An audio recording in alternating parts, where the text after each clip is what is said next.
আমরা সুন্দরবন থেকে প্রায় 200-250 কিলোমিটার উত্তরের দিকে অবস্থান করতেছি।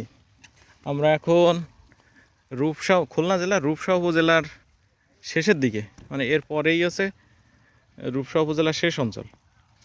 তো এই অঞ্চলও যে একসময় সুন্দরবনের অংশ ছিল তার প্রমাণ হিসেবে কিছু জিনিস আমরা দেখতে পাই। একটা গাছের টুকরো, এটাকে বলা হচ্ছে মানে প্রায় ফসিল পর্যায়ের গাছ। শুধুই একটা না, এই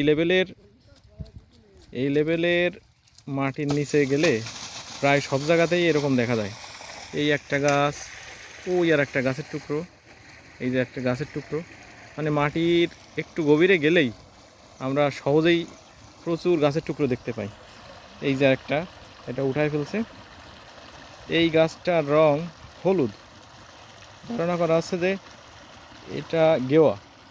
আর ওই গাছটার রং আছে লাল, ওটা সুন্দরী গাছ, নিশ্চিত সুন্দরী গাছ।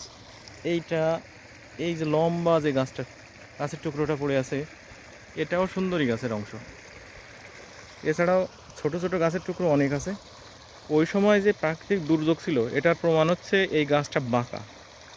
এই গাছটা একটু দেখলে বোঝা যাবে যে গাছটা কোনো কারণে কাত হয়ে পড়ে গেছিলো, সেইভাবে বাড়িছে, সেইভাবেই এখানে মাটির নিচে চাপা পড়ে কোনো একটা প্রাকৃতিক দুর্যোগের কারণে পুরো গাছগুলোই মারা গেছে। এরপরে মাটির স্তর শুরু হয়েছে, তারপর আজকের এই সমতল ভূখণ্ড। এই লেভেলের ওই গাছটা যে পর্যায়ে আছে মাটির থেকে 3 থেকে 4 ফুট নিচে, পুরো মাটির রঙই হালকা খয়েরি, মানে ওতে গাছের টুকরো প্রচুর। তো সুন্দরবন যে আসলে কত দূর বিস্তৃত ছিল এটা গবেষণার বিষয়।